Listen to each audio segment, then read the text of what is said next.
Kemudian terkait dengan pengamanan. Penyelenggaraan pengamanan dilakukan di rutan dan lapas dan dapat dilakukan di tempat lain. Penyelenggaraan sebagaimana dimaksud terdiri atas pencegahan, penindakan, dan pemulihan. Pencegahan merupakan upaya untuk mengurangi atau menghilangkan potensi dan ancaman gangguan keamanan dan ketertiban di rutan dan lapas. Dalam hal ini maka petugas pemasyarakatan berwenang melakukan pemeriksaan, pengawasan komunikasi, dan tindakan pencegahan lainnya. Penyelenggaraan pengamanan di rutan dan lapas dalam bentuk penindakan merupakan upaya untuk menghentikan, mengurangi, dan melokalisasi gangguan keamanan dan ketertiban. Dalam penindakan tersebut, petugas pemasyarakatan berwenang untuk mengamankan barang terlarang, menggunakan kekuatan, menjatuhkan sanksi, dan menjatuhkan tindakan pembatasan.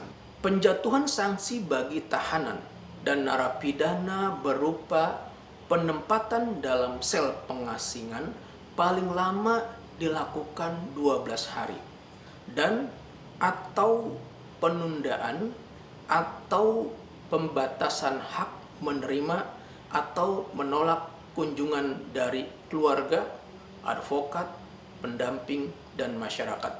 Kemudian sanksi penundaan dan penindakan hak remisi, asimilasi, cuti mengunjungi atau dikunjungi keluarga, cuti bersyarat, cuti menjelang bebas, pembebasan bersyarat, penundaan dan pembatasan hak lain sesuai dengan ketentuan peraturan perundang-undangan.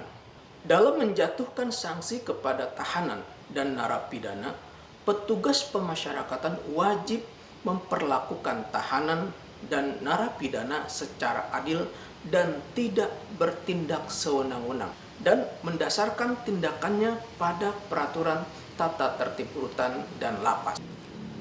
Dalam hal pelanggaran yang dilakukan oleh tahanan atau narapidana diduga tindak pidana, kepala rutan atau kepala lapas melaporkan kepada instansi yang berwenang untuk diproses sesuai dengan ketentuan peraturan perundang-undangan.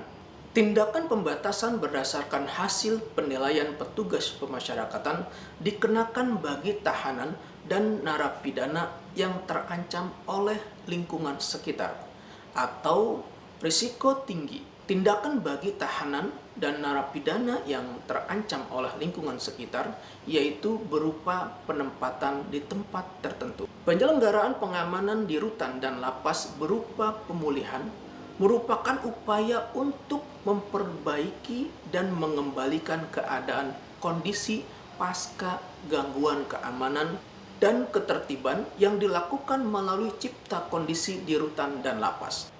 Kemudian terkait dengan pengamatan. Penyelenggaraan pengamatan selain dilakukan di LPAS dan LPKA juga dapat dilakukan di tempat lain.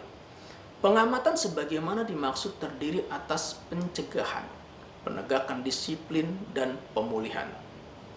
Pencegahan merupakan upaya untuk mengurangi atau menghilangkan potensi dan ancaman gangguan keamanan dan ketertiban. Dalam melaksanakan pencegahan di LPAS dan LPKA, petugas pemasyarakatan berwenang melakukan pemeriksaan, pengawasan, komunikasi, dan tindakan pencegahan lainnya.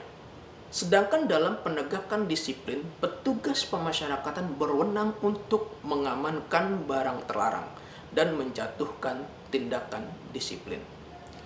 Tindakan disiplin bagi anak dan anak binaan yaitu berupa peringatan atau teguran, permintaan maaf secara lisan atau tertulis, membersihkan lingkungan, dan tindakan disiplin sesuai kesepakatan bersama antara anak atau anak binaan dengan petugas pemasyarakatan. Dalam menjatuhkan tindakan disiplin kepada anak dan anak binaan, petugas pemasyarakatan wajib memperlakukan anak dan anak binaan secara adil, mendasarkan tindakannya pada peraturan tata tertib LPAS dan LPKA dan tidak bertindak sewenang-wenang. Dalam hal pelanggaran yang dilakukan oleh anak atau anak binaan diduga merupakan tindak pidana, maka Kepala LPAS atau Kepala LPKA melaporkan kepada instansi yang berwenang untuk diproses sesuai dengan ketentuan peraturan perundang-undangan. Sahabatku sekalian, demikian beberapa fungsi dari pemasyarakatan sebagaimana yang diatur dalam Undang-Undang Nomor 22 Tahun 2022 tentang pemasyarakatan. Semoga bermanfaat. Wassalamualaikum warahmatullahi wabarakatuh. Salam penyuluh hukum.